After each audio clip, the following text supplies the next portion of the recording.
everyone. We'll get started in just a minute.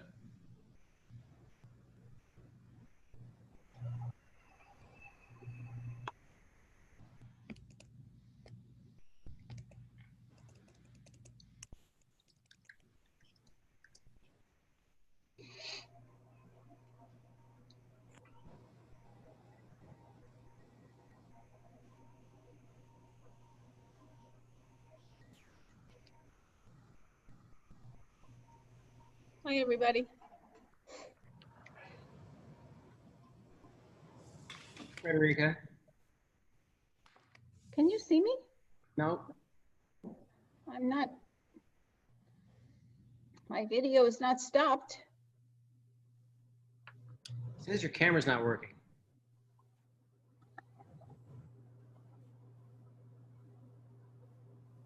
Okay, we have quorum. Yeah, now we can see, it looks like you've turned your camera off, Frederica. Yeah, right, Or- you know what, it was serviced and maybe they, oh, there's a little,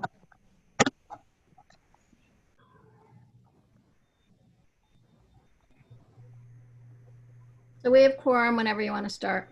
Okay, I'm gonna give it another minute here. Let's make sure we've got all of our respective committee chairs. oh, I think there's a little window that I have to.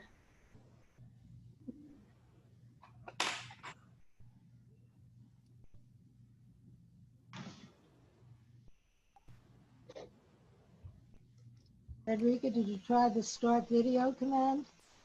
Yeah, but it just came back from service and I think there's a privacy thing that I'm not. Federica, is it possible that you have a camera cover, a lens cover on it? That's what I'm thinking. That's generally this symbol when you have that. Right, but anyway, I'm here. But I also can't get into the meeting.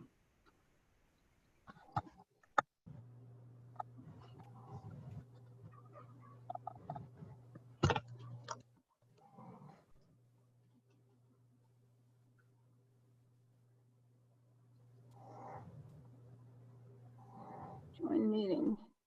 Already another meeting. Yes.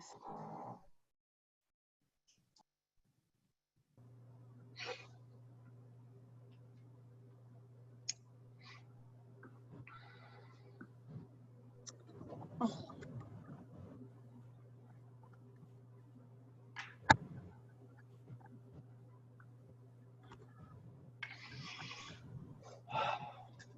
So you guys don't see me, right?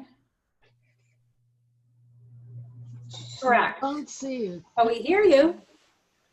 We definitely hear you. Well, it's much better when it's the other way around.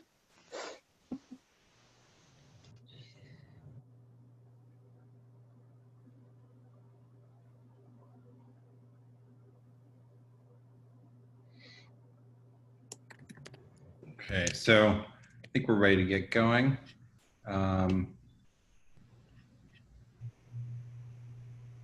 And so I'm going to propose sort of the same agenda, which is district manager's report, the chair's report, and we're going to discuss the calendar, I guess, in conjunction with just sort of each of the committees and just discussing the topics for this month. And we still have a couple of meetings that we need to put onto the calendar, and she can go from there. And anybody who wants to bring up any new business, does that sound good to everybody? I see everybody nodding. Okay, so we'll do that as the agenda. Bob, do you want to start us off? Sure, I've just got 3 quick items. First, the big news at the Community Board 2 office is that the office is being repainted. So it's been about 12 years, so we're long overdue. And so it's a benefit that I'm here by myself, because with staff working from home, it made it a lot easier. But half of it is done tomorrow, the other half gets done. So that's an accomplishment. Secondly, as everyone knows, the outdoor dining started today. I was surprised actually that I did not receive any phone calls or emails about it. There were emails about some shenanigans that were going on over the weekend, but today starts a new era, I guess. I did walk around at lunchtime in a very limited sample survey, just in the area around the community board. I probably passed about 8 or 10 places that had put out tables and chairs or were in the process of doing so. And I would say at least 3 of them were doing it improperly. So we might, I'm anticipating a few issues down the road, or maybe it's just growing pains. People have to learn what the rules are on the guidelines and accommodate themselves to them. And lastly, I just want to remind all the chairs that the calendar is going out on Wednesday. So if you can get your agendas to us by Wednesday morning, that would be very helpful. That's it. Thank you.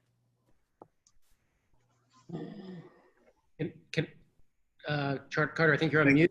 Yeah. I just say to Bob, you know, I was here this weekend and pretty much the restaurants on Bleecker were open. Didn't seem like there were any complaints. They basically put their tables out on not only in front, like for instance, Penny Pasta, I think I was at, right next to the sausage, Pecos, who let them, they said, put their tables out in front of that store as well. One thing that was overwhelming, and they had me talk to a couple other merchants, is they really do want that block locked off to traffic, if at all possible, so that they could, because what was dangerous is you had cyclists coming in on the sidewalks, salmoning up the street, because Bleecker goes the other way, and there was very little room for any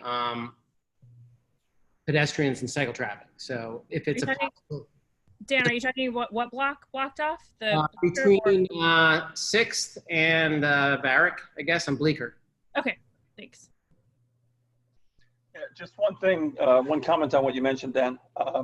If I heard you correctly, if they were putting tables and chairs in front of the adjacent storefront, that's one of the no-nos. They're not allowed to do that, at least currently. So.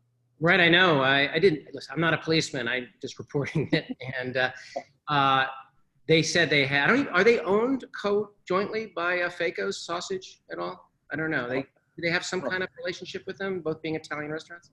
I don't no, think they're so. just in the same condo building. Yeah. Okay. I'll just mention that, and Carter and Bob and Donna, I think, know this. The one food establishment that we got that there was a lot of buzz about was Suprema on 7th Avenue South. Apparently, there was on Saturday there was a lot of activity over there, a lot of illegal activity. If I'm not getting my complaints mixed up, it's not just the tables and chairs and the crowds, but playing amplified music, and that's something I think we're going to have to. Well, I'm going to be in touch with the precincts about that, because whatever violations may or may not be happening with the setting up of tables and chairs, whether egregious or modest, I've always felt that violations regarding amplified music goes to a different level because it impacts people's lives inside their apartment, and it should be, I think, an easy one to enforce if there's the will to do that. Even if it's just having a police officer go there and say, turn off the music or close your windows and doors. So we'll see about that. That's it.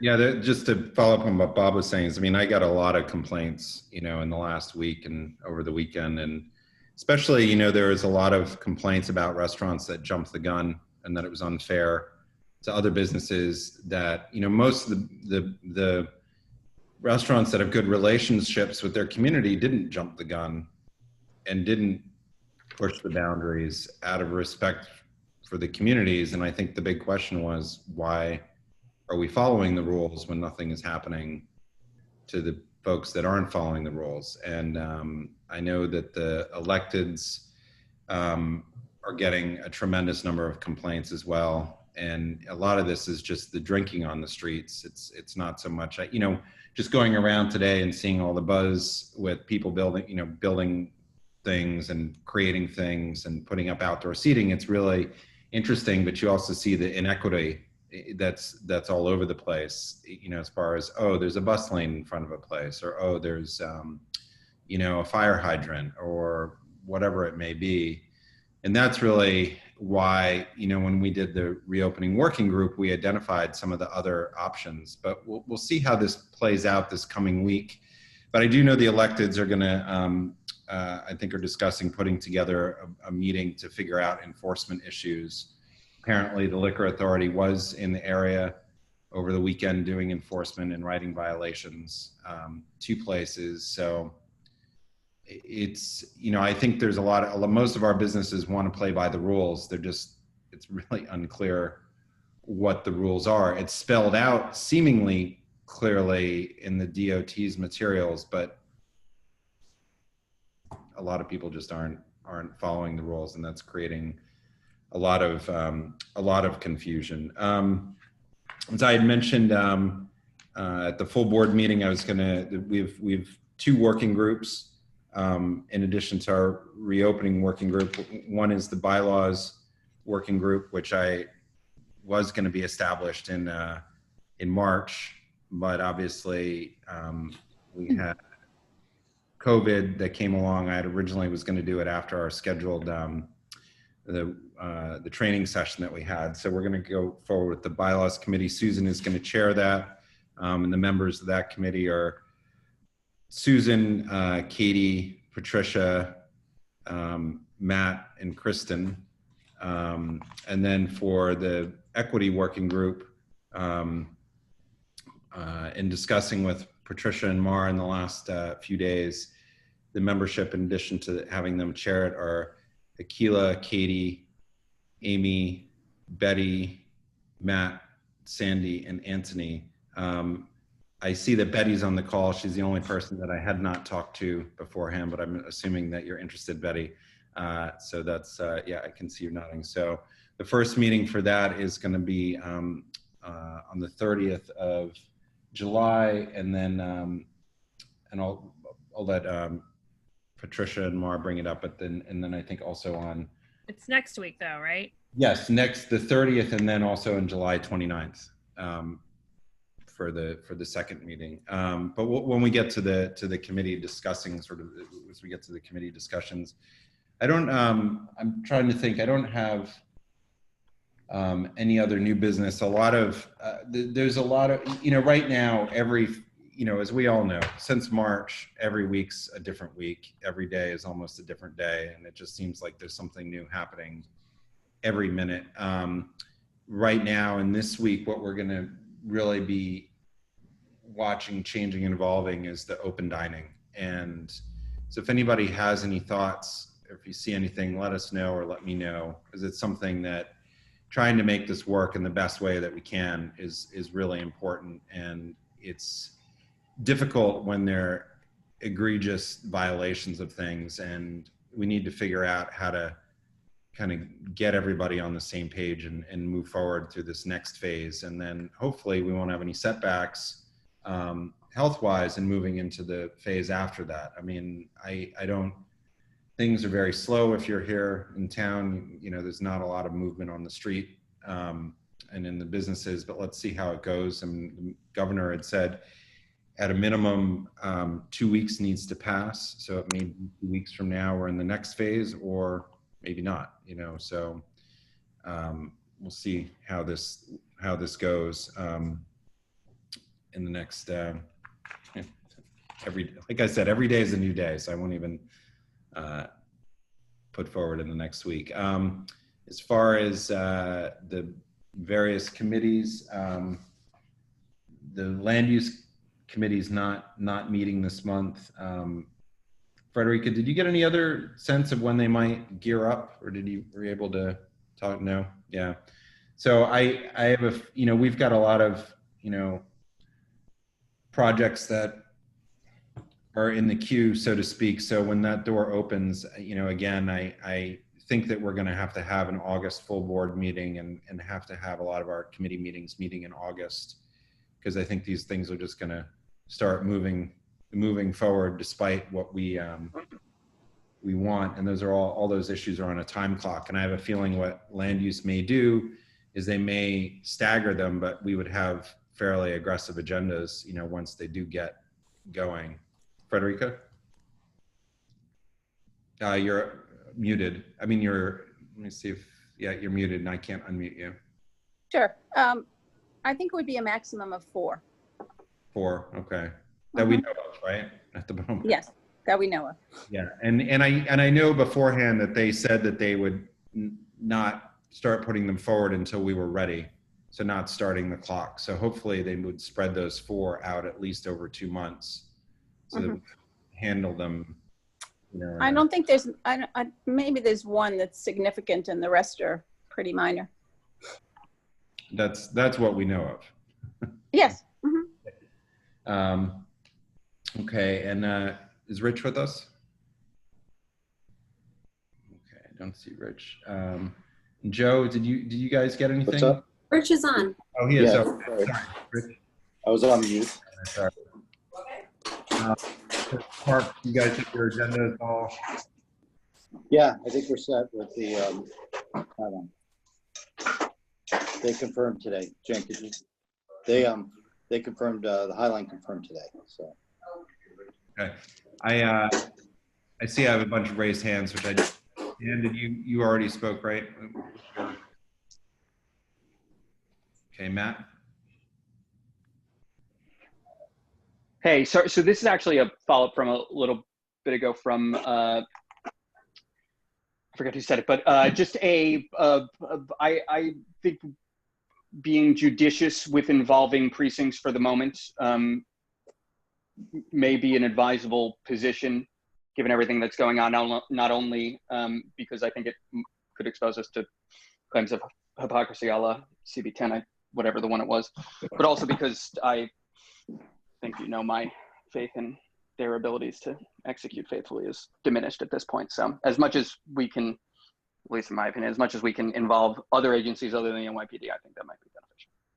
Yeah, I mean, that's an excellent point. I mean, the main issue with the open dining is the DOT has not addressed how complaints will be managed or handled. And I think the mayor had said, you know, well, it's up to places to work it out. But I think we've got everybody who's been out and about, you see all the egregious operators, and most of them been operating well outside or beyond what the open dining program allows them to do. So we've really been pushing DOT. We had meetings with the Borough Board, and then there was a second meeting last Friday, and they're really not indicating any. I mean, what you see on their website, the extent of have in place.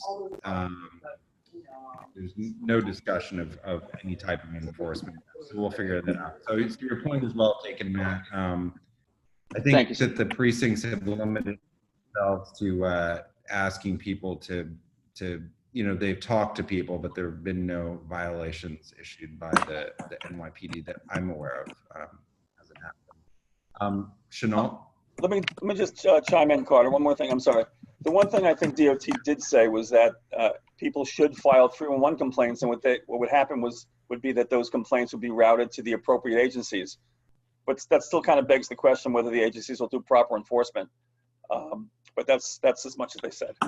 But those won't go. The 311 data will not go to SLA. That's right. Right. So what I was going to say is, so one of the things is when you make a complaint, and this is very basic, but you have to, what are you complaining about specifically? And that's one of the things you have to decide what you want to complain about. So if you want to complain about somebody's table's not set up, you know, that's obviously appropriate for 311. If a place is being too loud, that's appropriate for 311. If somebody's serving alcohol improperly or whatever that may be, that's a complaint that's for the liquor authority. And most of the time they're a combination of complaints, but you really need to identify specifically what you're complaining about. Otherwise, whatever the agencies get the complaint and they just mark it as, we don't even know what this person is complaining about because it's so generic. And so I just say that because that's a frustration that I've heard from the agencies, and just having been copied, and just because you send a picture, what does that even mean? You have to be descriptive.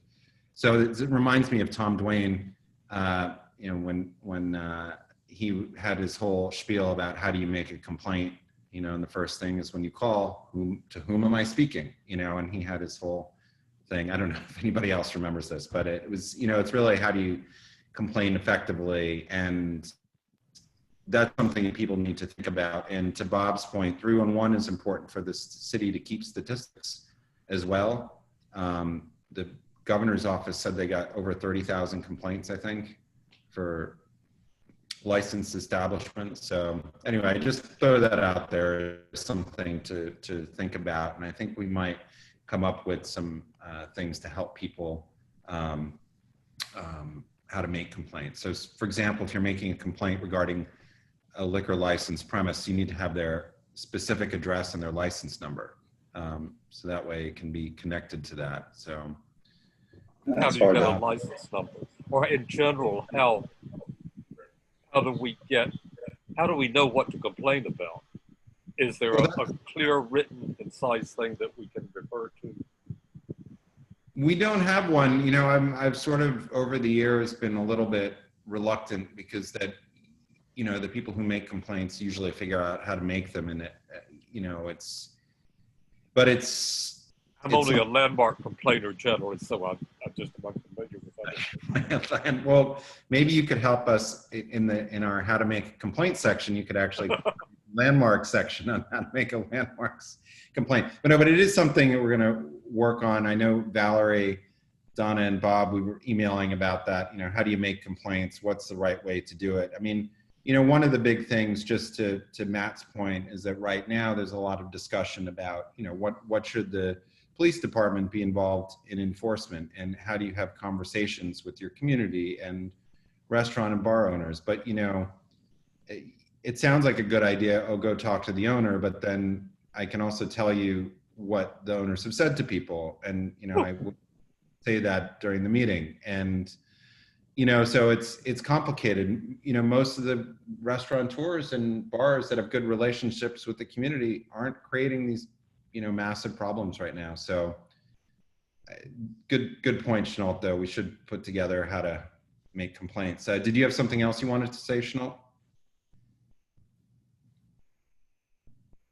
No, that was it. It came up at the very beginning. Okay. Valerie? Thank you. Yeah, I think it's really important for the board to establish an order of operations for either how the board communicates, because we all are sending and texting and emailing and probably writing. I'm definitely writing emails that are too long. And we're all texting Dropbox, you know, of videos, and like, what are we doing with all this content? Like, we're just, you know, we're sharing it because it's an emotional exchange. You know, when you see something, I send it and I want you to see that, oh, look at this egregious error. So I just think in general that this is a communication and an education issue.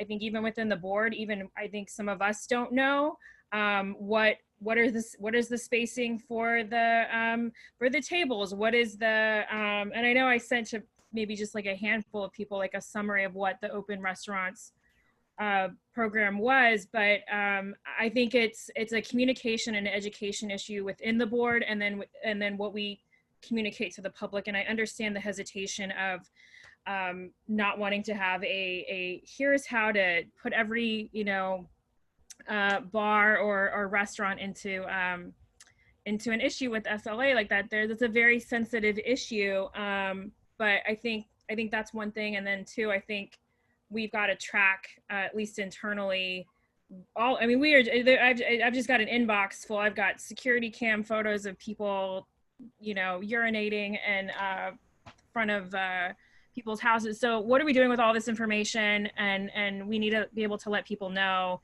here are the 3 steps you can take, and whatever that is. So I think it's a communication and education issue. Thanks. Yeah, I mean, and to that point, obviously, you know, there's a few different types of things. Hey, here's what's going on.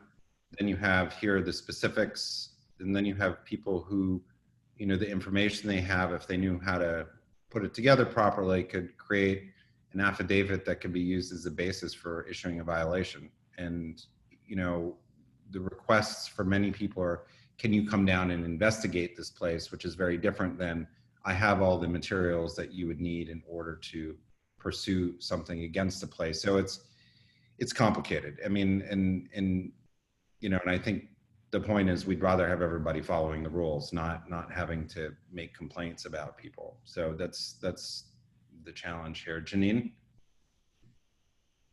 Shortly before this meeting, I got a call from a neighbor who was organizing an event in the 5th precinct with 25 people to talk on Thursday night. I'm waiting to hear back because I don't live in the 5th precinct, so I don't know if anyone I asked him if somebody else could go, and he said we have limited capacity, but maybe. And I said I was just thinking maybe somebody else from CB2 lives in the 5th precinct. So I'm just going to throw that out there. If anyone's interested, follow up with me. There's one person on here who It's Matt, right? So I know, and I'm sorry I'm not here. I'm cooking, but you'll get to see me a little. I'm not sure that I'm ready, but we'll talk about it. Okay. I'd be happy to, but I'll be quiet for most of it, I think. Yeah. Okay. We'll talk. Yeah. And and the frustration in some places with some people that these have continued over and over again, somebody even said that they wanted to ask the governor to send the state police in to start enforcing the drinking laws. And so the extent of frustration that some people have that nothing is being done is pretty high in some areas, which, Bob. You talking to me? Yes, Eli. Okay, great. Look, enforcement is not something that we certainly can do as a community board. And I've sent out emails to various people. Laws have to be enforced, and in order to be enforced, you got to have somebody to enforce them, and they have to be enforceable. And it's unfortunate that many of the laws that we're looking at, they deal with quality of life, they deal with the public health. These laws generally are not enforceable. They have been enforceable in the past, but they've been kind of, I'm not saying constitutionally struck down, but even our own city has said we're not going to enforce these laws because they're discriminatory. And so, we as a community board, if you really want to do something about this, and like when I say this, I talk about enforcement because I think that's what the discussion's about. There's a couple things that could be done, knowing darn well we cannot enforce anything, and it's likely that nobody will enforce anything anyway. And so, to me, it's a question of persuasion. And sure, you can collect complaints. I have an email folder full of them. I don't know necessarily what to do with them. I explain to people they have to make a complaint to the SLA because the SLA won't follow 311, and then they say they follow 311, but they don't really follow 311. And what is that complaint really going to do? It can create some enforcement in the future, but that's not going to solve the problems this summer and all the complaints that we're getting. It seems to me there's a couple things that we can do. One is we can get a letter together that the community board can send out to businesses who are the kind like Suprema, okay, who clearly violating all the bad stuff, okay? And what's unfair about Suprema and all the other ones like Suprema, including the Lola Taverna, that I get tons of complaints about that, is that there are plenty of businesses, including the ones in my neighborhood, who are following the rules.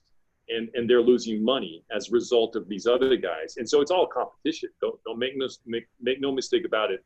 It's competition to bring in customers and sell. And we have so many already, the competition is very high, okay?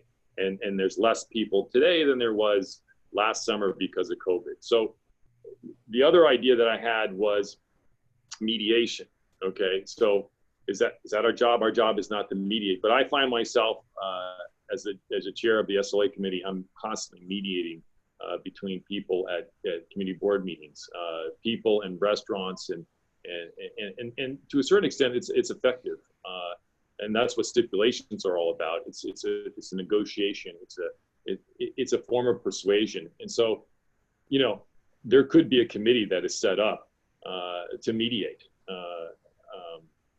over the summertime and to deal with things as they arise on a daily basis, because they clearly are.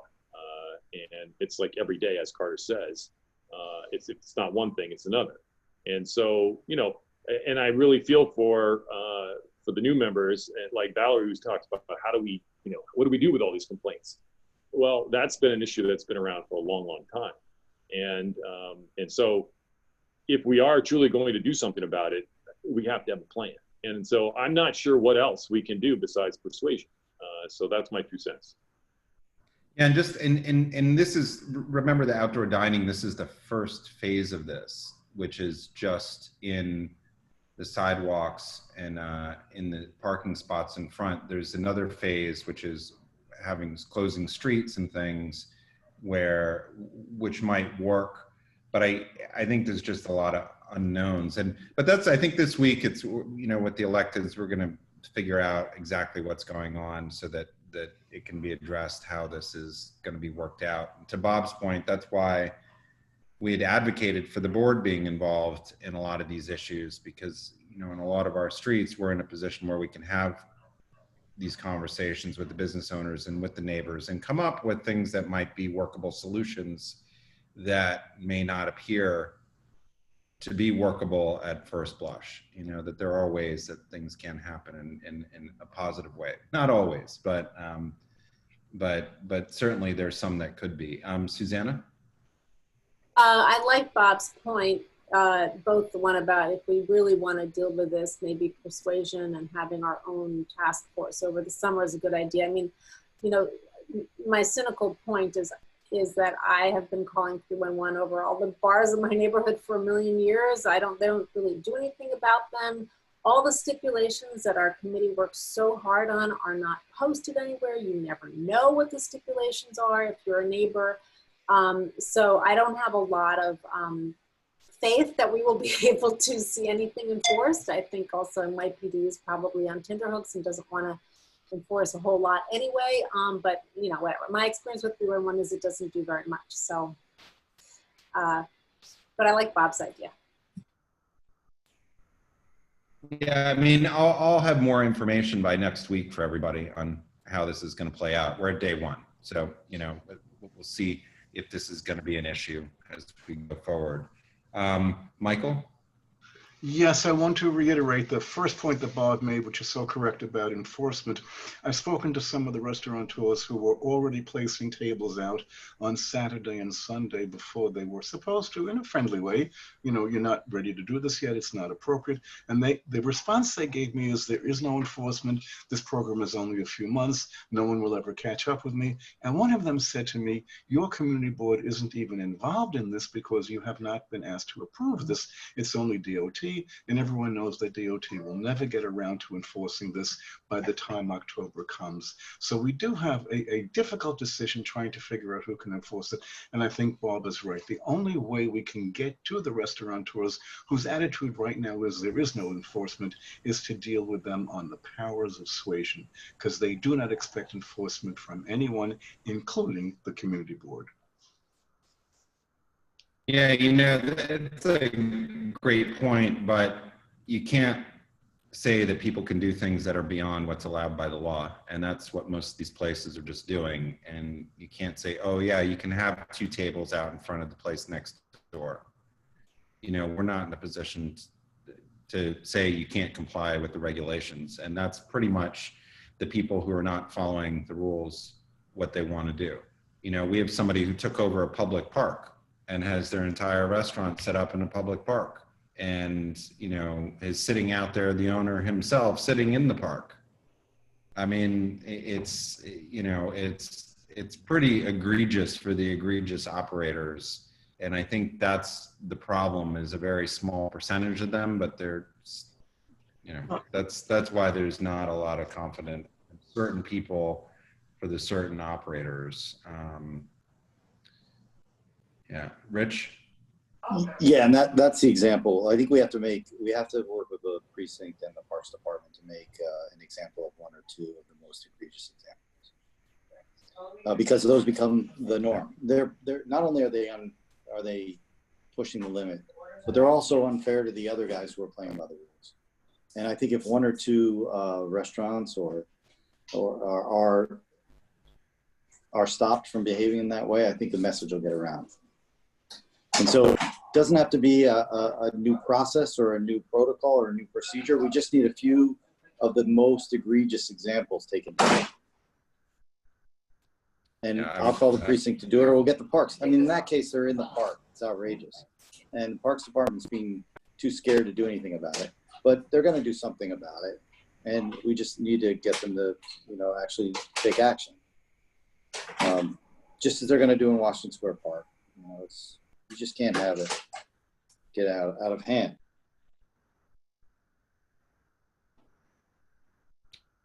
Yeah. Dan?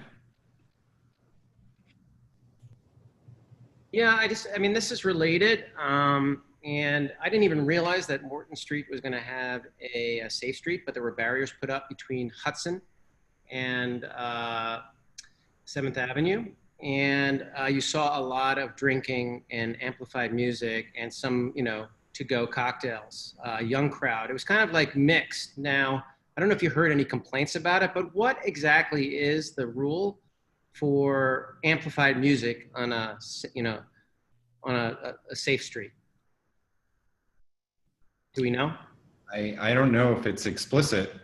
It certainly is for businesses, but I don't, and again, this goes back to, Bob Ely's point about just general enforcement and playing music too loud. And, is that something that's ever enforced in New York City?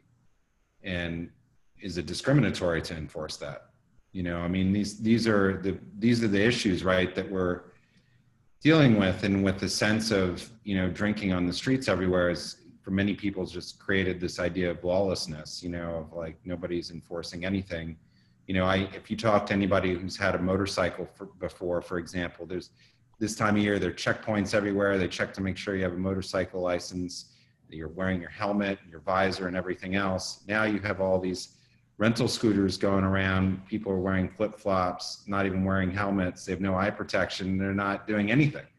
And so, it's an interesting place that we're in right now, but I don't think that people feel like there are any rules. And Dan, to your point, I mean, that's something that drives the neighbors crazy, right? I mean, yeah. Bob? Me, Bob? Ely. I was just gonna, oh, well, Gormley, go ahead. Gormley. I was just going to add to Dan's point. In general, Dan, you need a permit from the precinct if you're going to have play any amplified music. I don't know if there are exceptions for like individuals, but if it's a block party, I mean, a business we all know, but if it's a block party or something organized, you definitely need a permit from the precinct. Yeah. And then Chanel, and then we're going to just move on because I think we're going to have more information on this later. Underneath all this is that we have seen a need to save the restaurants, and they're taking advantage of the kindness of the city, the community board, and people, and just running wild with it. Yeah, that's a good point. Yeah, so Carter, I really liked Rich's point. And I mean, if we do focus in on a couple really bad actors who we all, everybody's complaining about, I mean, as community board, we could, what's that? Gormley already has the list. We're already scheduled. No, I'm just saying that, I mean, Rich's idea is a really good one because it does work. That kind of stuff does work. And so if we had a committee, I keep saying have a committee. I mean, our committee is still doing a lot of work, and so I'm just thinking another committee who just focuses in on dealing with and we have plenty of people that can be liaisons to the various agencies. But if we can pinpoint certain things and use some pressure, use our pressure along with our electeds on a certain number of folks, that message could get out. I think Rich's idea is a good one. Yeah, I agree. All right, so going back, so we'd already touched in with land use and with parks. So Joe, we were starting with quality of life. You don't have any other? No, sidewalk cafes are all doing great, and we have no no street events right now to look at. Can I just add, there are a number of street event renewals, but I think the next one coming up is August 30th. So there's nothing that Joe needs to put on his agenda for July, but at some point we should be weighing in on them maybe next month in some capacity. Because they may be happening eventually. And we haven't heard anything, right, Bob, about San Gennaro yet. Well, we haven't heard anything about that, no. I mean, I guess it depends on what phase we reach out about that? You didn't give me very much. Or you were garbled. No. In fact, I gave you more. No. Bob, can you reach out and find out about San Gennaro and what the talk is, and it's a little early for the Halloween, but just San Gennaro is really our next big event, right? We've got street fairs. There's nothing that's of the equivalent of San Gennaro. I think that has the Mulberry Street Mall been running? No. But I mean, I guess now they could open up since it's outdoor dining is allowed. But they're not opening up as the Mulberry Mall. They're not going to do it? Well, they can't set up the same way because they'd have the tables covering the whole sidewalk. So. Yeah, but can you find out about that though, Bob? Just like what their thinking is, just so we can, if you know, that's actually a great place where Quality of Life Committee could have some, you know, mediate some things with that, figure it out, because that's also a great example of closing streets. And so if we can figure out Mulberry Mall and that discussion, we'd be in very good shape for advocating for more closed streets in September. You know, and that would give some more opportunity for places that haven't been able to really participate in outdoor dining, you know, just by virtue of their particular circumstance. So that actually be very helpful. All right, thanks. Janine? You are scheduled for the 13th. You're muted. Hold on, Janine, you're muted.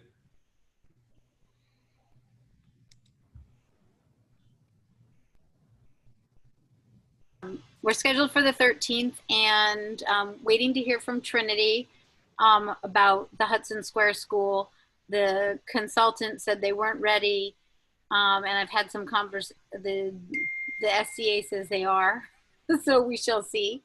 And a second agenda item will be expanding play streets for schools in our community. And I got a bunch of emails just within the last hour from Shirley and Bob and others, and I'm going to invite some of those people. The program's on hold, but students will need to socially distance. So I'm going to invite those people and simultaneously reach out to all the public, private schools in our community to see if they're interested in it. We know that PS3 is interested in it. They've already reached out to us. Great. That sounds good. And then Robin, we have nothing. Nothing. Just so you know, I think that just with Valerie, with the, you know, I'd talked with the speaker's office about doing this before, but maybe talking to some of the theaters, right? And some of these groups as we're sort of marching through the summer and what reopening looks like for museums, for theaters.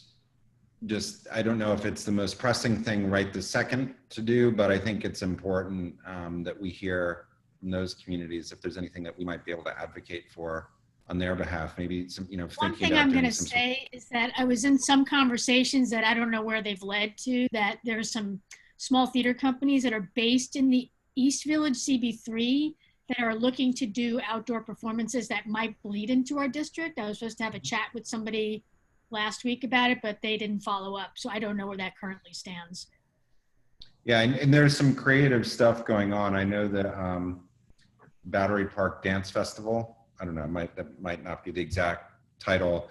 They were going forward with their performances, but they're live streaming live performances without an audience for the festival. So I think there's some creative stuff that's going on, you know, just to your point, Robin, and that would be something that, you know, would actually be kind of interesting to investigate of, you know, if the city, you know, how would you do a performance on a, you know, maybe that's another option for closed streets, you know, or with some of the bids on their plazas or, you know, things that aren't, I don't know how you do it so there's not a huge crowd, but it's just, that's right. Well, that was I was on really a big call with them last week, the same group, and I was just letting them know that they were assuming they could just go out in the street. I'm like, right now we're all trying to get the restaurants open, and I'm not sure what the space situation is yet, but they talked to MOM. Apparently they had a good call. I just don't know where it stands. It sounds like they were really trying to move forward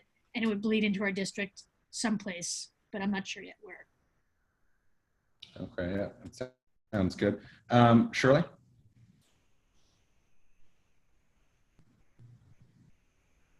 The sounds, well, did you call me? No, I called Shirley. Yeah, Oh. I was muted. Now I'm unmuted. You can hear me, right? Yes. New York City Transit is coming to give us an update on the subways and buses and where they are and where they're going. That's one thing. And Ritu has been doing some research on the excessive speeding around CB2 and getting lots of statistics, and we're going to have a discussion about that and try to come up with some ideas for solutions. And that's where we're at for now. Are the subways still closed between 1 and 5? Yeah, as far as I know, I just saw that all the plastic chains that they had been using disappeared from some of the subways near me, and I just happened to notice that this afternoon, so I wasn't sure somebody took them or what was going on. But I know that they've been putting those up at night, somebody had told me.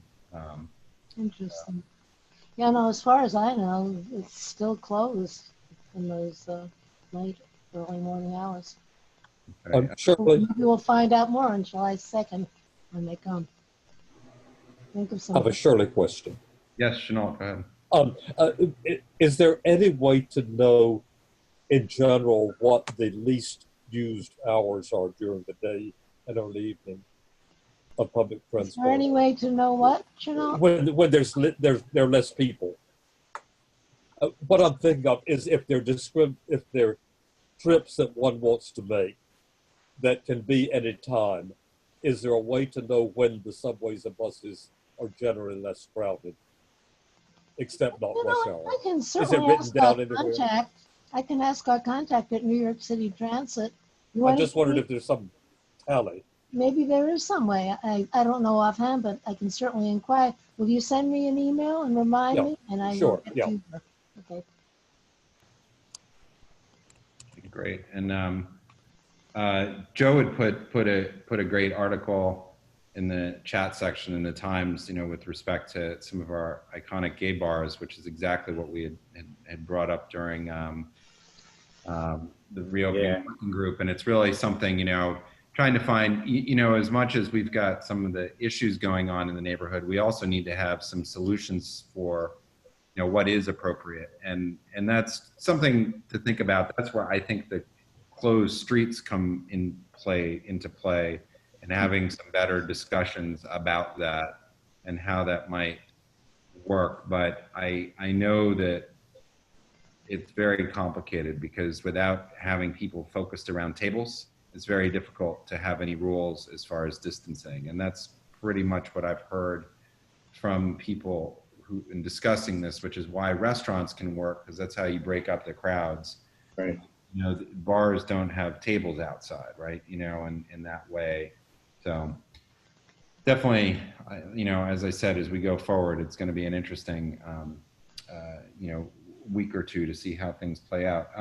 Chenault, as far as landmarks, you've got a few, probably have a few more, right? They haven't been passed along yet from parts I don't know.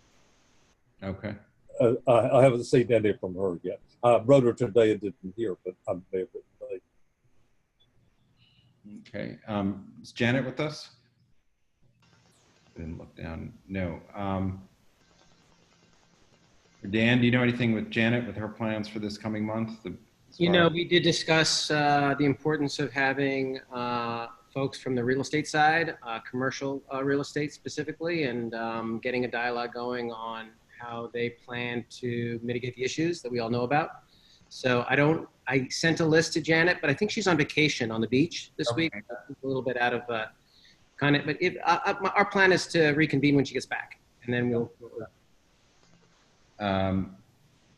and I see there's a date set on the 14th. So okay, so that's the most important thing, is having the date set on the calendar. And then we also have so the equity working group. We've got, you guys are set up on the 30th of this month, and then on the 29th. Is that correct, Patricia? Are you? Yeah. Yeah. Okay. And so the meeting this month, I guess it's sort of going to be the inaugural meeting, and then you guys are going to come up with an agenda for the 29th. And just so everybody knows, Mara with us? No, Mara's going to ensuring that people can vote tomorrow. And don't forget, tomorrow's election day for those of us who enjoyed voting and did not submit for an absentee ballot. I know that my polling place has moved, so you might want to just double check if you haven't been checking your mail for the new polling places. But Patricia and I and Mara talked about maybe having some daytime informational things, just sort of outside the scope of a meeting, but some flexibilities. I've been encouraging some of the working groups with doing some daytime events, or for the Economic Development Committee, if they're more informational, instead of having evening meetings, because I think that works well for a lot of people. Surprised if you see a few other plans for that. I see a couple raised hands. Bob, did you? Yeah, I don't know. I believe that next week, just as an FYI, I think next week is the Gay Pride weekend. So we may end up with a lot of people coming into our area, and just I don't know if anyone had discussed that, but that's not every gay bar is going to be open. So, but there's still could be an influx of people coming in next weekend. It's this Sunday. Yeah. Well. Yeah. Okay. Frederica? Yes, the last time I looked, the Equity Working Group was not listed on the website of CB2. And I wasn't sure if that was me or just hadn't gotten around to that yet. Well, I just announced the members an hour ago. So that's. Oh, I thought we had done that a week or so ago. Anyway, I was just and then we're belatedly thinking about the fact that there are these ambassadors, city ambassadors, that are supposed to go around reminding people about masks. And I wondered if they couldn't be multitasking and doing some of the monitoring of the bars and restaurants. I think that the city ambassadors are not enforcement, so. No, but they could report to somebody who was. Just a thought to pass along. Yeah, I mean, the point is nobody knows who that is because nobody is doing the enforcement. Okay. I mean, that's really the main issue, is that everybody is sort of saying, oh, it's not me. But now that we have the outdoor dining program in effect, that's clearly a city program. And so, it's really up to our electeds and our local officials to figure out how that's going to be enforced. So Patricia, did you want to add anything? The 30th will be the inaugural meeting, and we're gonna reach out to our members before then so that we can have a cohesive agenda to work with. Mar, do you have anything to add? We're really excited to do this work, and yeah, we're working on the agenda, and yeah, we're really excited.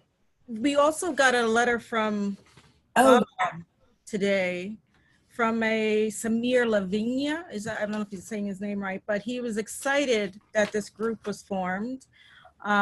He's excited for it, and he said that he's especially excited about the line that says we're committing to our collective efforts to fostering diverse and inclusive neighborhood by proactively implementing an anti-racist policy. He was excited for that, and he's looking forward to what we come up with or what we're going to work on next. Okay. All right, thanks. All right, great. Okay, and then I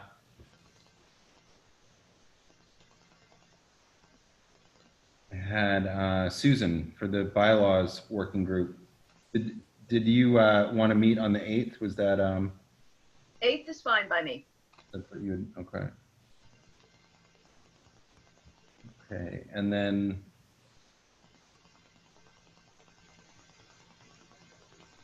you'll figure out.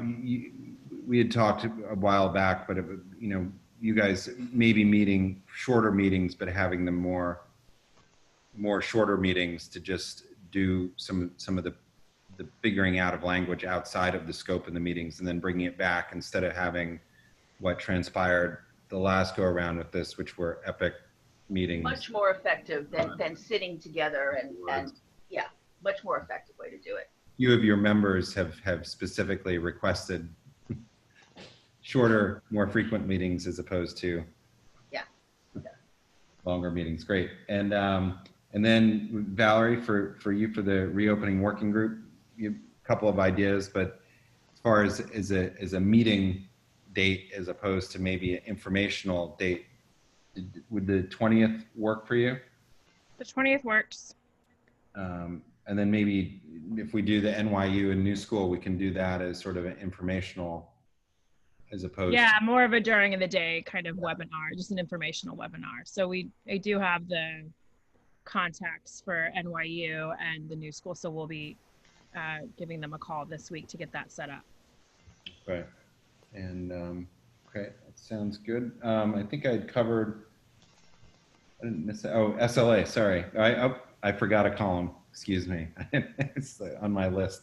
And Maura, I'm sorry, I didn't know that you were with us. Now that I have 2 pages on here, and so I wasn't scrolling between the 2 of them and I don't know, it repeats people on the second page, even if they're on the first page. I don't know if anybody else uses the gallery view. It's a little confusing. So a couple things. Susanna, you guys have a meeting at the end of this month. Are you guys in good? We have a meeting, yes, we have a meeting at the end of this month, which will be a presentation by Project Renewal, which is opening a homeless shelter for women on West 11th Street.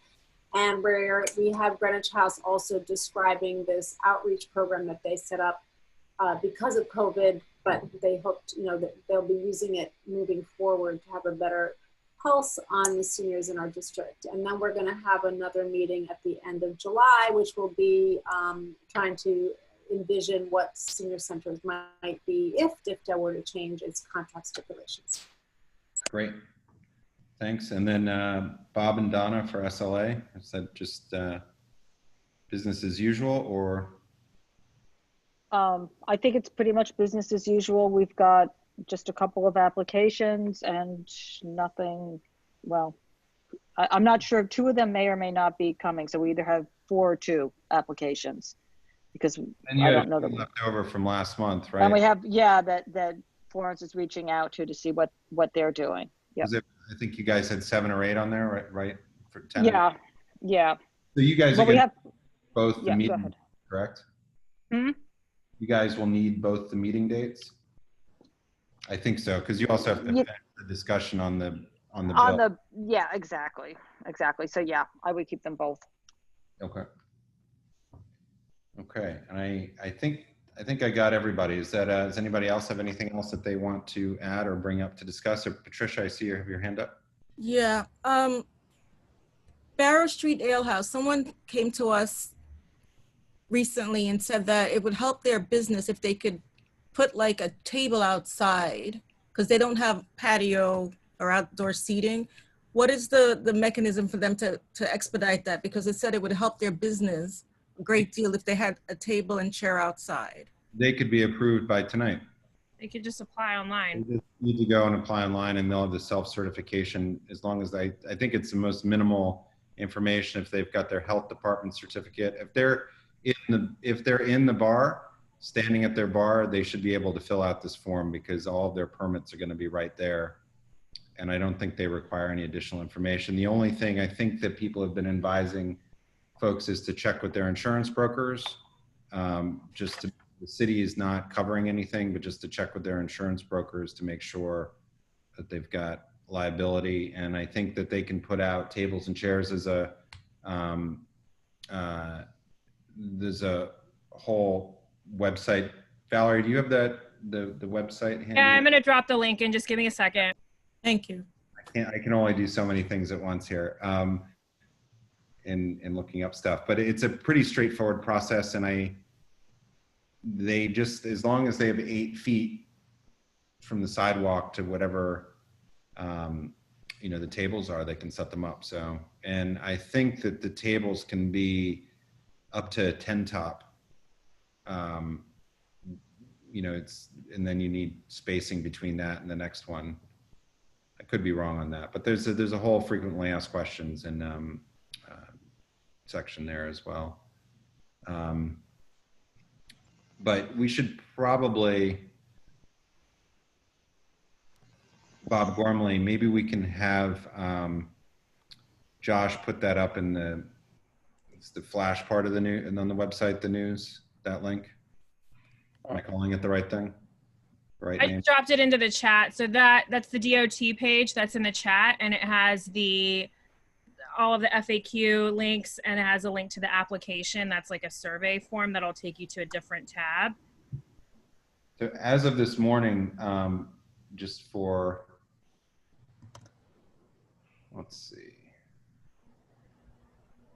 3,192 restaurants applied and certified. 2001, exactly. That's a pretty good number, but that's about 10, maybe 10 or 15% of the bars and restaurants in the city, just to put that in perspective, I think. So it's not a very high number, which is a little bit concerning, in the grander scheme of things. But at the same time, I've also heard from a number of people that they're just not ready to open up yet, even if it's just a few minimal tables. It's just not enough to get the kitchens geared up and staff geared up.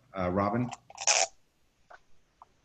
Yeah, it sounded like we were winding down. Two quick things. I don't think we mentioned on the last call that Rich, Dan, and I, we were invited by Little Island to do a site visit of the construction.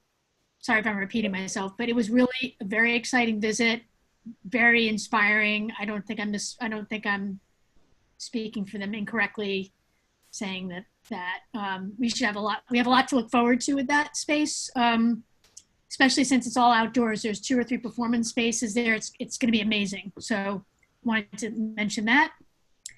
And also just a little entertainment. I've been watching Lenox Hill on Netflix. So if anybody has Netflix, I highly recommend this series. It's fascinating on its own, but it features our Lenox Hill, our emergency department here in a very big way. And I think you'd find it pretty fascinating, especially it's pre-COVID too on top. There's a lot of layers, so I think you should check it out. So.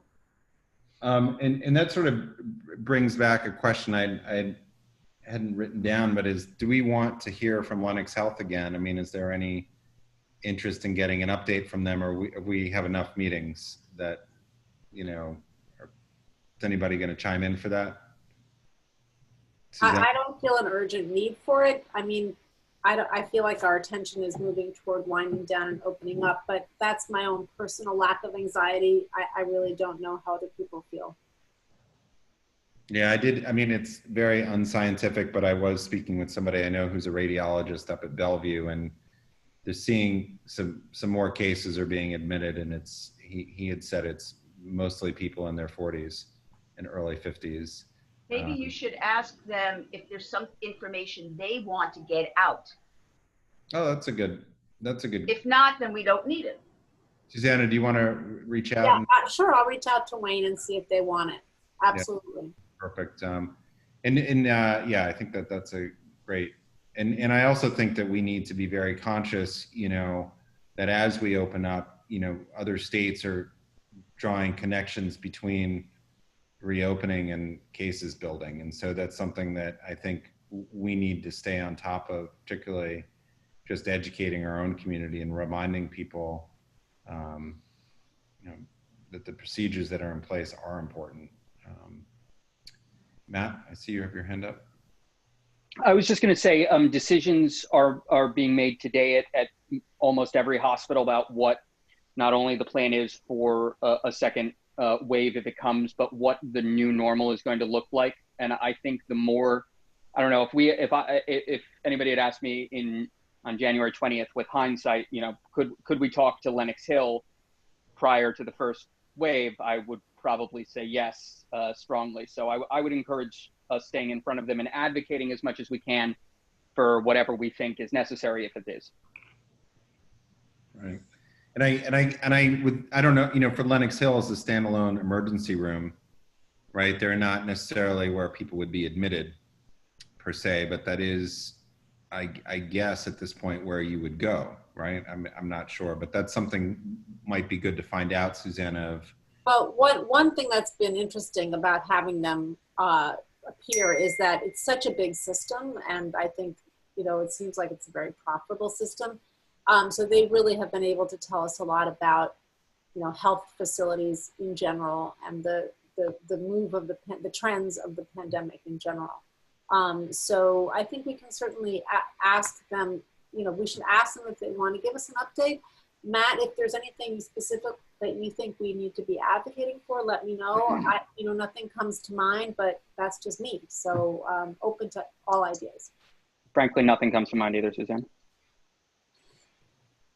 Great. Bob Gormley? Yeah, I was just going to kind of plant a seed maybe for the Economic Development Committee.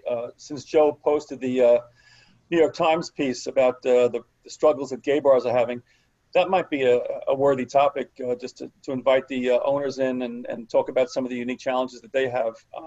Lisa Canestrasi, who's a former board member and who owns Henrietta Hudson's, is quoted in that article. And I know that she's really been working hard to keep in touch with her clientele with, you know, different kinds of virtual sessions, and she's doing online fundraising. So I don't know if all their issues are, I'm sure they have a lot of the same issues as other bars, but there might be issues that are unique to gay bars in our community. They really have a historic value, I think, at this point. You know, they're really legacy businesses that lend a huge amount to the character of our community. They're very valued, I think. That's right. I second and third that idea. And we might actually, I mean, the right place might be to have them come back for the reopening working group and discuss with, I guess, you know, depending on how these programs are going to roll out, whoever it would be, as far as closing down streets, because obviously, you know, when we get to that phase, it may be appropriate that Christopher Street, for example, which has a number of places, I know people have brought it up, and Eric Einstein had brought it up, closing Christopher Street. And even though I think there's a bus on there, you know, there's sort of a balancing act of, you know, maybe that's something that needs to be considered a little bit differently in light of that, you know, in our unique circumstances in our community. You know, it might be, this sort of goes back to the whole point of involvement of community boards in this decision-making, that there might be options that the city would never agree to without having that local voice in there, that for exceptions. And that's sort of, I think we have to see, DOT I know is very concerned with this program. They just had to do it, and they said they only had 2 weeks to figure this out, even though we asked them to start discussing it over a month ago. You know, but if we're going to do street closures and stuff like that, how would this look, or how would it work, or talk about it? Certainly the block of Christopher Street between Bleecker and Hudson has always struggled. And there are at least 2 gay bars, and there's Ties and the Hangers. So, yeah. Michael? Yes, I had heard from a friend of mine that there might be a kind of mock pride parade on Sunday following the original route, which was up 6th Avenue from probably the Stonewall up to Central Park. I don't know, Bob, if you've heard, if anyone's heard, or Joe, that there might be something happening on Sunday in the way of a parade to resemble what the parade would have been like, and if the community board has been informed, and if we know anything about it, or is this just rumor? I'll go look on Empire Pride right now, see if there's anything. Pardon me? I'll go look on the website of Empire Pride and see if there's anything on it. Heritage of Pride, I guess it's called. Well, it's not Heritage of Pride. There was another group. There was another group called Take Back Pride. So it's not that group, but another group who might want to do something. So I'm not sure how one researches that, but I think we should be aware of the fact that something may happen with very, very little notice to us. Well, I think that on Twitter, that's where dissimilar, like that would spread. Yeah, I think not dissimilar to a lot of the marches and protest marches. I think it's very realistic just to expect that it's going to happen. I wouldn't even start, you know, thinking about whether they have a permit. I would only expect that to happen, actually, because it makes a lot of sense, Michael, that people would do that. And even if it's spontaneous, you know, I mean, I think that that's something to just, I remember Deborah took part in that last year because I remember speaking to her about it. Right. She was part of it last year, and I don't know if she's aware of it this year. I'm not sure what her plans are. But, you know, just like, I mean, Bob, are they issuing any permits, do you know of, for marches? I mean, I couldn't imagine that they are, so I think people are just doing. I can't imagine it either. I haven't heard anything about that. That would be shocking to me. In fact, yeah, they're not going. They won't be they won't be issuing any permits since they've already said that they would not be doing that.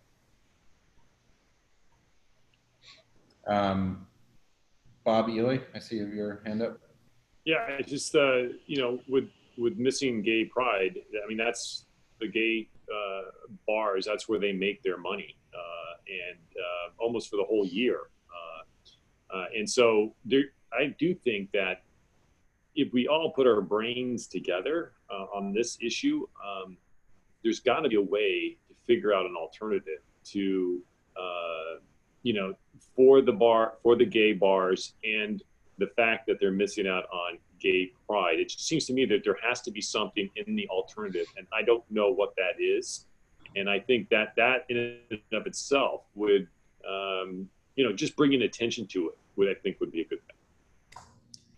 Yeah, and I mean, and you know, what we heard from Eric when he spoke at the reopening working group, his point was that a lot of the gay bars traditionally make their money later in the evening, and the hours of outdoor dining were not conducive with that. But you know, it's interesting. I was just riding down Stonewall National Monument in that whole area, and it was very crowded this weekend out there, as it has been, you know, in past weekends. And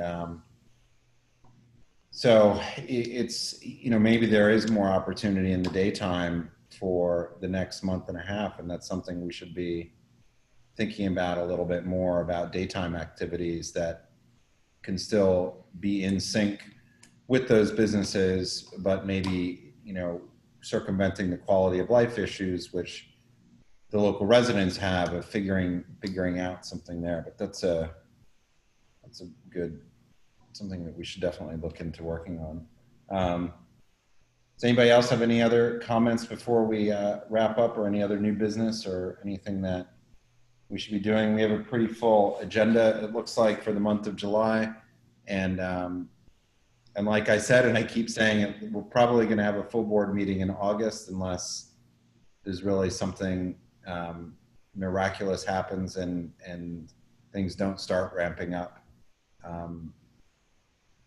But I expect now that we're in the next phase, we're going to start hearing a little bit more about things.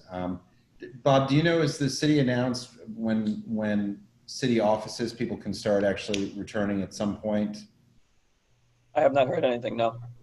Okay, and thank you again, Bob, for painting the office.